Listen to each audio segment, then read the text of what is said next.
I'm the founder of the Vancouver Bitcoin Meetup. Founded almost 2 years ago now. We've had a lot of success recently. Just want to run through the event, give you an idea of what we're going to do here. We're going to basically go through some introductions here, and also afterwards have some presentations.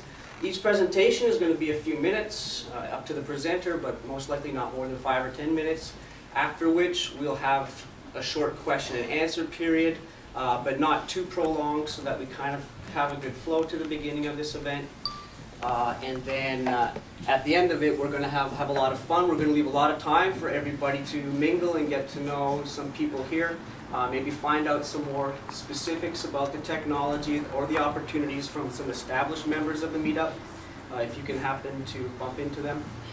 And really just kind of get an idea for what this meetup is really all about. It's about trying to inform and inspire a lot of people in Vancouver and the technology community to take a look at Bitcoin and see, maybe not come to a judgment, but at least see and inform yourself as to what it is and maybe what it could mean to you in your business or your community.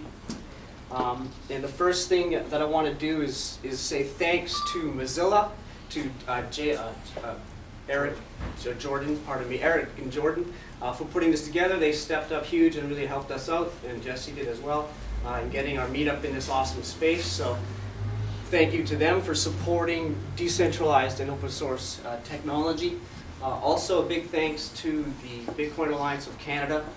They have recognized and endorsed this event. They're really looking to reach out across Canada. They're based out of Toronto and kind of the eastern part of Canada, so they really see this, our meetup, as an opportunity to expand their reach and domain right across Canada.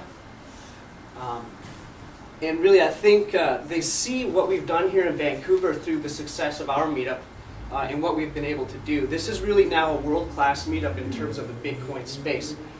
The original meetup was founded in 2011, so the community here for Bitcoin in Vancouver has been going strong for quite a while. It's really in the top 5 in terms of cities in the world, only behind New York, obviously a huge center for technology and finance. Also San Francisco. London is huge as well. Then we have Vancouver in terms of the activity and the size of the community based through Meetup.com statistics. And in 5th place, we have Toronto trying to catch up to Vancouver for once. So this is pretty exciting. So this is where our meetup kind of ranks in terms of global cities participating in the growth and development of this technology. That's great. Yes, absolutely. Thank you. Yeah. The other thing that we've had is a lot of successful and active projects come out of this meetup. This is probably where our meetup kind of leads the way in a lot of ways. We've had great success stories like Bex, who Jesse founded here with us. Also the Bitcoiniacs are bringing the world's first ATM for Bitcoin to Vancouver. Also myself launching mymoneycloud.com, and we also have the Bitcoin Co-op, which has been really prominent for quite a while in terms of spreading Bitcoin throughout Vancouver, bringing awareness to it, supporting merchants, and also facilitating a lot of the trade that happens on the street level, which is where a lot of business gets done in Bitcoin at the moment. So a big thanks to them, and also a lot of the participants in the meetup have done a lot to help Bitcoin and the technology in our community.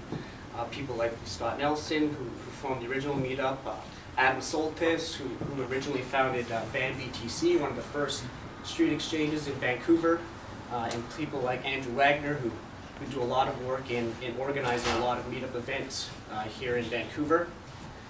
So it's been really awesome to this point, and thanks to all of them, and even Jesse as well for helping co-promote this or cross-promote this with Vancouver Pixel Crafters meetup group. So big thanks to all of them. Thank you.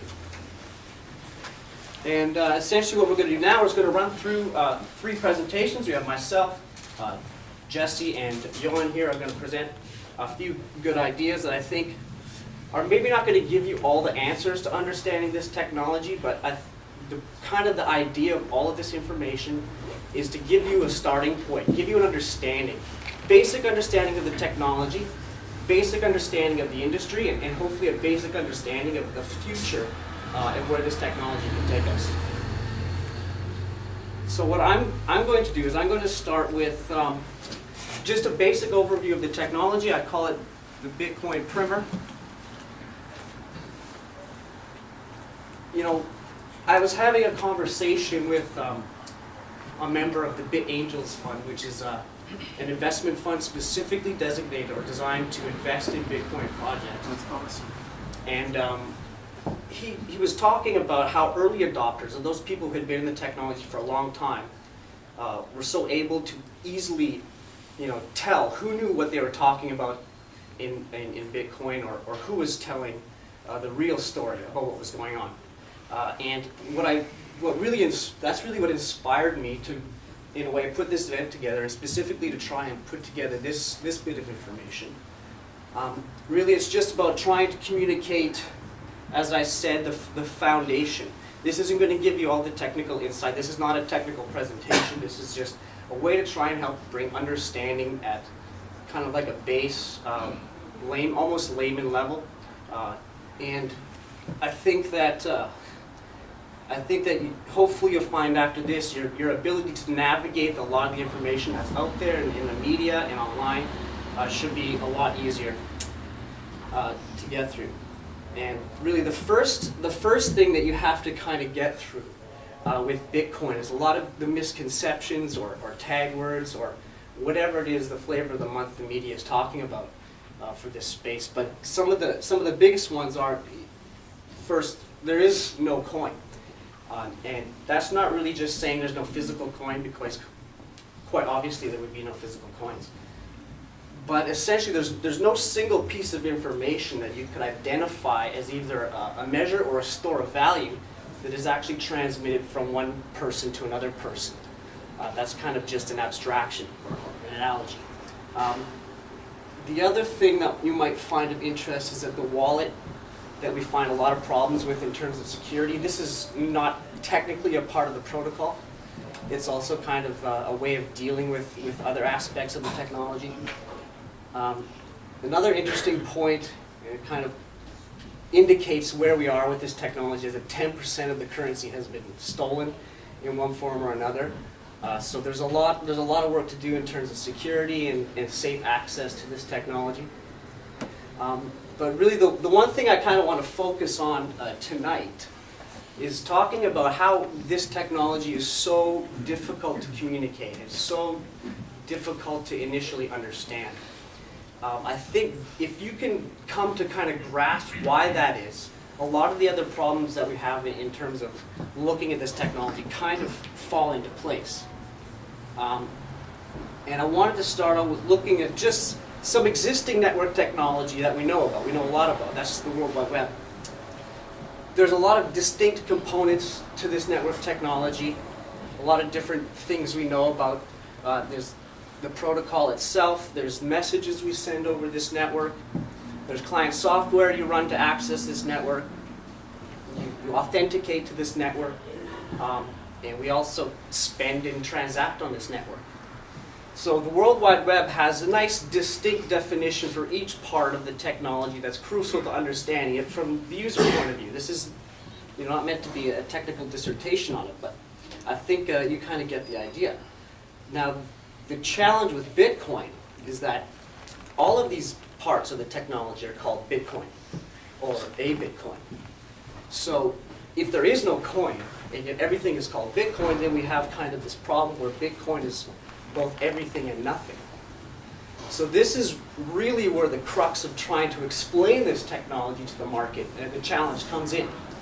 To give you an idea of what it kind of is like, imagine if in 1992, when the World Wide Web or the internet was just coming to prominence, every part of the technology was named after the first web browser. So you called every piece of this technology Netscape, and then you try to go to your friends and explain to them what a Netscape was. So understanding, I think, this, if you can see that this is, a challenge that we face in trying to communicate this idea, I hope you kind of get a sense for, what may be behind the Bitcoin. That is, there's several different pieces of this technology that are referred to in that way. One other thing that really helps those of us who understand for quite a while, have been working on the technology, is to realize that there's a really important function that these miners provide to the network. In fact, it's a critical function, and that is that they are the ones processing payments. So this is really the heart of the system and why it works and how it works. If you can see that this mining idea is really kind of a fun, maybe slang term for what's going on. There's a critical function being performed by these people who are doing this. So just maybe let's talk about what Bitcoin is then, at the end of the day. Bitcoin is a brand, and it's just the first of many brands that we've had come along now. We've had many clones or variations of this technology released already. We also already have next generation technologies such as Ripple and open transactions that are really doing different things with the same ideas. But that's really the essence to kind of getting through the notion of what Bitcoin is. And at the end of the day, this is one thing that I've picked up on myself, and now hearing other people pick on, is that this is kind of one of the biggest challenges with Bitcoin is the brand itself. So this is where those of us who have kind of looked at this technology and researched it for several years now, this is our starting point for understanding who knows what they're talking about, or what is valid and true information out there that we want to learn from. So maybe what I'd like to do now is kind of get a little bit behind the coin and talk to you about what maybe is really going on behind the scenes, or how this thing really works. And I think a really simple way to understand is to just understand the information that's being worked with. Quite simply, it's an open source ledger of numbered accounts. So you can think of it as like a Swiss bank account in the cloud. This open source ledger is then shared across a peer-to-peer network, and this network, as we say, is processing transactions. The interesting point here is just a tidbit again, the word Bitcoin does not appear in the ledger, so that's kind of interesting to know. And to really maybe get a sense of what this means, imagine if we had just a normal bank, and we all know that modern banks aren't storing gold or cash, really they're managing databases. So if we took, let's say, their ledger, and we then shared it across a peer-to-peer network, stripped all the personal information out, you would then have something very similar to the blockchain that's being shared over this file sharing network today. Now, the interesting thing is, of course, if you have this ledger, you can now accept and process transactions against this ledger. So after you maybe used your favorite file sharing software to download, besides your favorite movies, as well this ledger now, you could then also process transactions. Now the challenge becomes in decentralizing this technology is how do you decide who's processing the transactions, or whose transactions are valid transactions? And at the end of the day, what really happened to solve that was we created kind of a lottery system where people who are processing transactions are essentially looking for a chance to get rewarded in the new currency. So once you're rewarded this new currency, we can look at essentially how the money flows in this system. It's issued to processing nodes who are accepting and processing transactions on the network. Once this currency is now issued, they can spend it within the network itself and generate more transactions. This is essentially how this feedback cycle kind of starts to work in the Bitcoin space. So once again, just kind of keeping it really simple. If you want to understand how the technology works, these are the basic functions or the basic things that are happening on the network. Anybody can download it, anybody can process, and therefore anybody has a chance to get rewarded with new currency. So after we see maybe how it works, we can, I think, understand, or at least come to see why it works. This is, I think, the most powerful thing about the technology. This is what I would say creates the Bitcoin phenomenon. It's a simple fact that it's a system of self-reinforcing feedback loops. Anybody who processes in any of the major ways of either enhancing or sharing or participating in this system creates value for everybody else in the system. So those who process transactions increase the security and resilience of the network. Those who share it with everybody else, now they create an economy, you have more people to trade with and exchange these new credits with. And people who just want to hold it or save in it, they drive the price up. All these things work together to help and benefit everybody. So this is really, I think, the basis for the disruption and the power of this technology, because at the end of the day, when it's a decentralized system, what you're doing is creating the most benefit for everybody at the expense of no one. And that's what drives such great adoption of this technology. Because there really is no advantage of one person over another. Nobody has preferential treatment. There's no us against them in this technology. So I hope that kind of gives a little bit of an insight into some of the ways that this technology works and is effective. I kind of want to just close out with a couple of key points to remember when you're looking into this technology. As I said, this is hopefully just a starting point, and I've gone through a lot, I know, but hopefully this gives you kind of an understanding that will help you navigate a lot of the information that's out there. There's a lot of information that's not valid or untrue or misunderstood, so that's what I hope you gain. And a couple of the biggest points to focus on when you're reading out there, this is something that still hasn't really gotten through to media specifically in Bitcoin, and that is the fact that it is not anonymous. It may be private, there's no personal information stored in the system itself, but there's a complete history of every transaction that happens on the network. So to think of this as a way to evade taxes or conduct illegal activity, just think of what happened to Silk Road a couple of weeks ago now, I think. The anonymity, supposedly, of this technology was not there and did not protect that person who ran that site from being found out by law enforcement. So I think this is a good thing, though, for business, for those of us who want to use this technology for legal and legitimate reasons, not to hurt anybody or sell anything that would potentially hurt people. A couple of other things you might want to just keep in mind, take away. The fact that we're not looking at coins, we're looking at is a ledger management system in a way. The other fact is it's completely separate, obviously, from any national currency, from any banking system, from any private company. The mining is essential to the function of the network. It's how transactions are processed. This randomizing of the awarding of credits is how really it is decentralized. And the other thing I think that a lot of people maybe first thought when they heard about Bitcoin in terms of its legality and how law enforcement or regulators would look at it, has really shown to be, if not positively looked at by regulators, at least they're willing to consider it. And they've all kind of released at least letters or information of guidance that has kind of showed us that they're willing to look at legal and lawful activity taking place in this currency. That the currency itself, the information itself, is not in any way illegal or looked on or frowned upon. It's fine and legal to hold and use this new currency as long as you're following all the other laws in terms of taxation, etc. So I thank you very much, all of you, for the time that you've taken to hear what I've had to say here. I'll answer a few minutes worth of questions. Hopefully they're not too technical.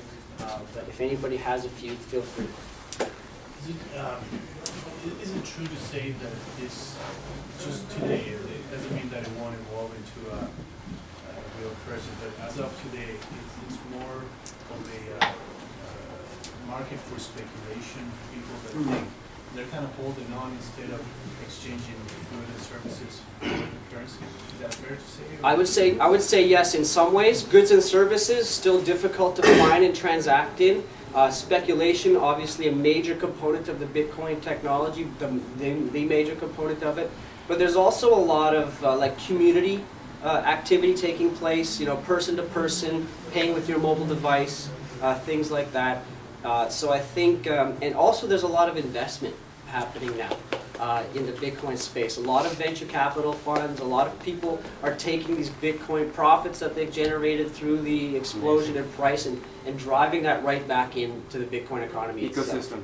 The ecosystem is incredibly powerful in the Bitcoin space, absolutely. So that's probably, you know, a component of the speculative angle of it, but a very positive one, I think, for the Bitcoin economy as a whole.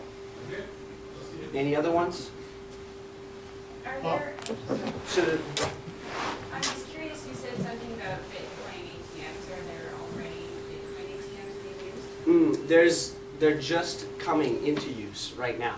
And Vancouver is going to get the first one. I can't confirm exactly that it's been installed at the moment, but it's on the verge of being here in Vancouver, the first one in the world.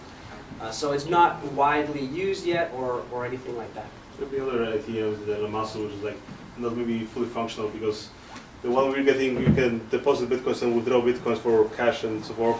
There are other ones you can put money in and you get bitcoins out, and that's the only way going in. There's one called Amasu, and there's also Bitcoin briefcase. You can just put change in and you get The printouts. portable ones. Yeah, keep an eye out for some of the Bitcoin Meetup people here. They're a wealth of knowledge. So afterwards, answer some of that question more if you like. Any final questions at all? No? All right, excellent. Thank you very much, everybody. We'll get Jesse up here next. There he is. Ready to go. Thank you.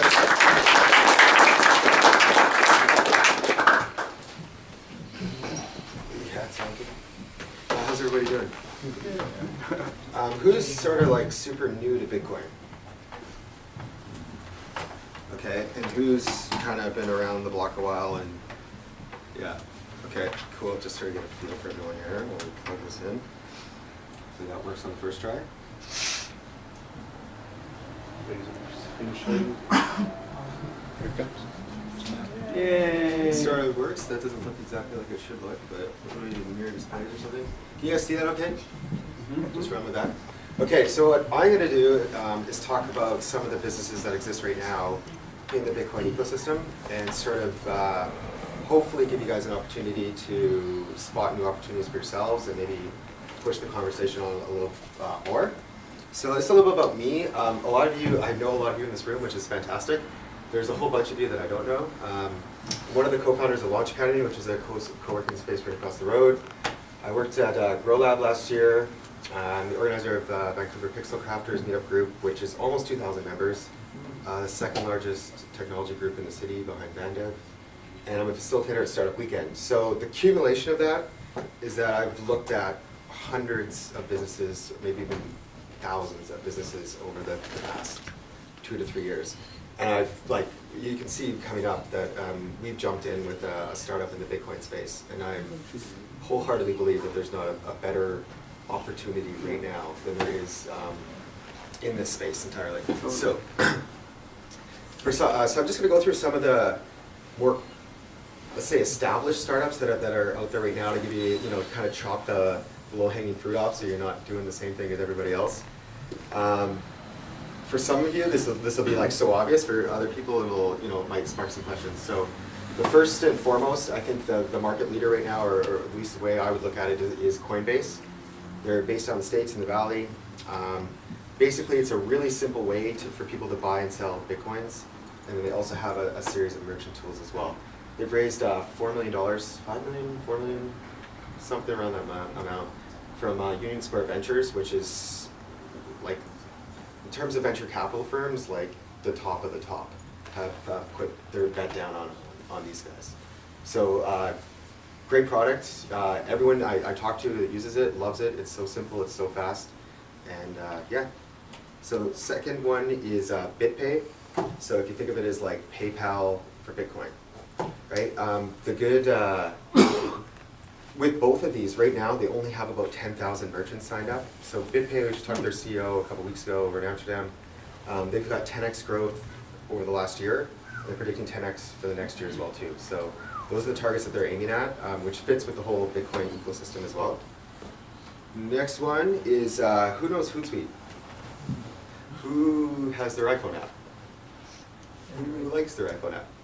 Everybody? Yeah. Well, anyway, Richard, who wrote their original iPhone app, actually put this together. He's a super talented guy. They actually built this in a 2-day hackathon down at the San Jose Bitcoin conference. So it's just a really, really simple way to spread Bitcoins on the social layer. So your friends basically come in and say, hey, I don't know anything about Bitcoin, I just know I keep hearing about it, I have nowhere where to buy it. And you just micro-lend your friends a small payment to sort of get them into the get into the whole thing. So it's really simple to use. I've actually used this to lend out Bitcoins to a whole bunch of different people. If we're friends on Facebook, and a few of us in the room are, then you can always hit me up for coins there. Bills is not launched. Obviously you can see it's coming fall 2013, which probably means winter 2014 in all reality. It's a guy out of Montreal, or a small team out of Montreal, and they're basically taking all your repeatable bills and allowing you to pay them through Bitcoin. That's awesome. Yeah, so there's going to be other opportunities in that space as well, so they're hooking into all the payment processors to take care of your monthly bills. Bitcoin's first exit is Satoshi Dice, which is sold maybe 3 or 4 months ago for $12.8 million.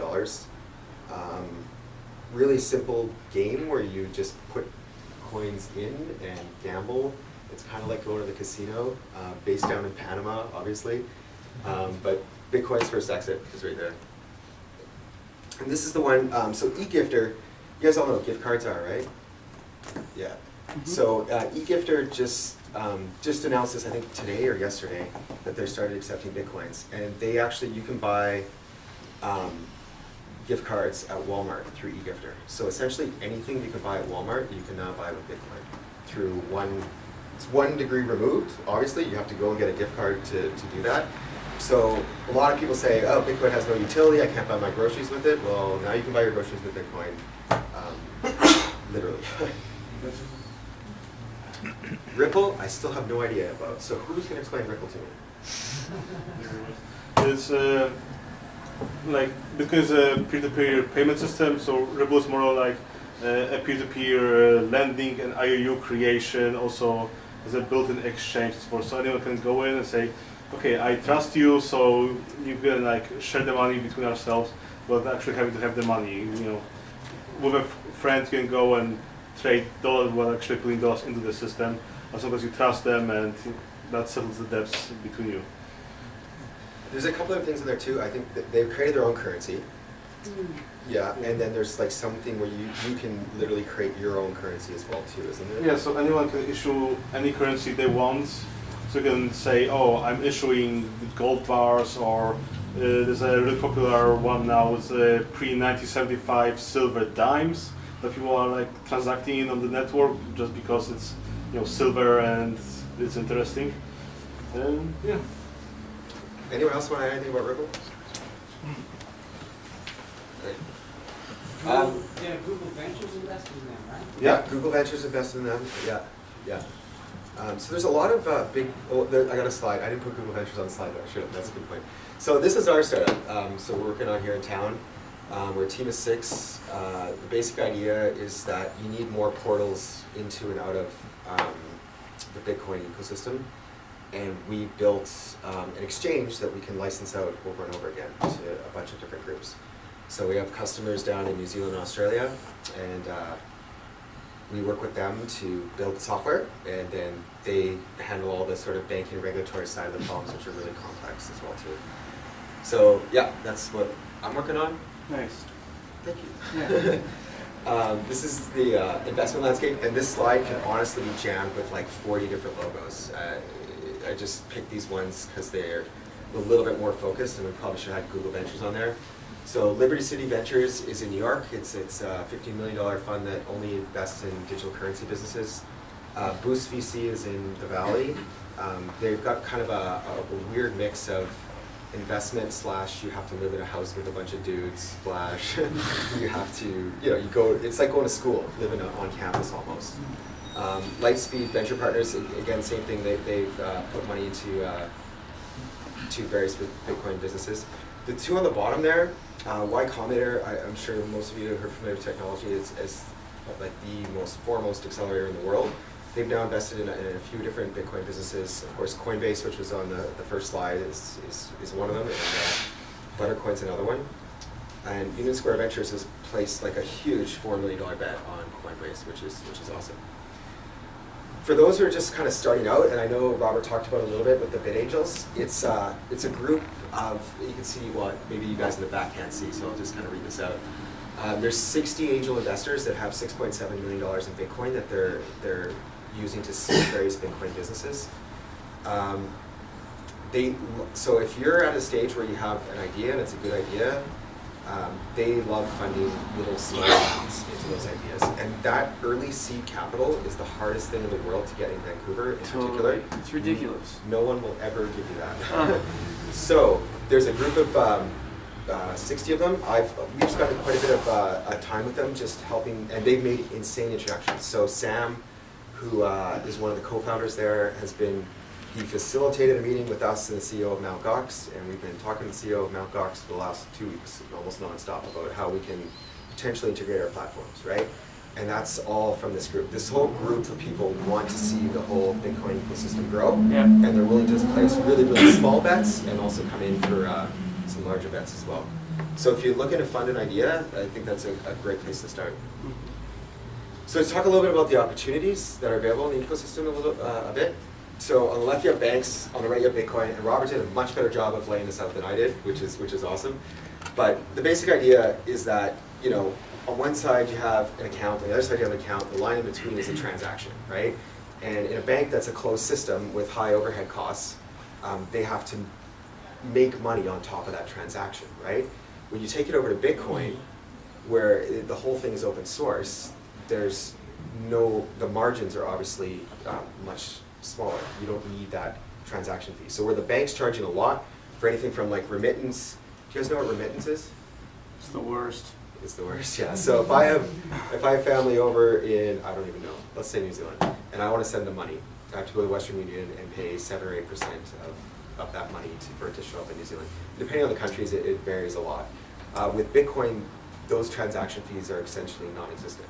So if you built your business, Western Union is charging 7% because they have a whole system to maintain, whereas if there's a company out of Y Combinator as well called Buttercoin that's doing this quite well, they can charge a much smaller fee because they don't have to maintain the technology and essentially provide the same service, right? So someone shows up and they want to send money to the Philippines, they show up at whatever the exchange is, they give them cash, like regular cash, the transaction happens by Bitcoin and it comes back out in cash on the other end. The end users don't need to know or care how the money got moved, and that's the end result. So other opportunities, Bitcoin is going to be huge for gambling. I know there's a lot of illicit stuff that gets associated with Bitcoin. Gambling, one of their biggest costs is chargebacks. So people place a bet and then say, oh, I didn't place that bet, give me my money back. And with Bitcoin, because the transactions are irreversible, that's impossible to do, right? So there's going to be a whole bunch of, it hasn't happened yet, which is kind of surprising to me. I don't know why it hasn't happened, but there's going to be a lot of gambling related to Bitcoin, as you saw sort of the social guys. And the one we were talking about the other day is like just a scratchy ticket app where you're just like, you know how people always play scratchy tickets? Just bring it onto your phone and let people pay with Bitcoin. The Canadian-based exchanges are horrendous and charge huge amounts of fees. So it's something we're looking at doing as well, is launching a proper Canadian-based exchange. Huge opportunity right now to grab that market as well too, if anyone really wanted to. The social layer, I think, is a really effective way to spread Bitcoin. So like what Richard's working on or has working on. Recurring bill, so you know, doing rent, doing whatever else that you hit all the time. And mining, from what the conversations I've had, is there's not a lot of opportunity left in mining. If the window is there, it's a very, very tight window. What about Bitlease? Yeah. What's it? Bitlease? I don't know that. You can lease for $149 a month, like 1.5 terahashes or something like that. Yeah. So you jump into a pool, but like to get started in mining, there's not kind of stuff there. There's money making the miners other than mining itself. Yeah. Okay. That's it. Oh, sorry. Go on. How does the relationship between Bitcoin and a particular currency get determined? So if I send money from the States to Canada through Bitcoin, who decides the ratio of conversion on Bitcoin or It's just market demand. The same as, so like right now, the indexes, so like Gox is essentially set on price, right? So whatever buy, sell, order, and the market just determines what the price is. I'm not sure what Buttercoin is going to use for that. CoinDesk has released an index. So they take all the exchanges, and before, because everyone, like all the volume was going through Gox before, now that's sort of split out, right? So I'm not sure what they're going to use, and you could use really whatever you want. For what we're using for our software right now, we're just using Gox, but we'll build an index. What are you saying? Gox? Oh, MT Gox, which is was the largest exchange. So a couple years ago, they handled about 80% of the exchange volume, and now they're down to probably on a daily thing like maybe 30–40%. How volatile is the exchange rate between Bitcoin and regular?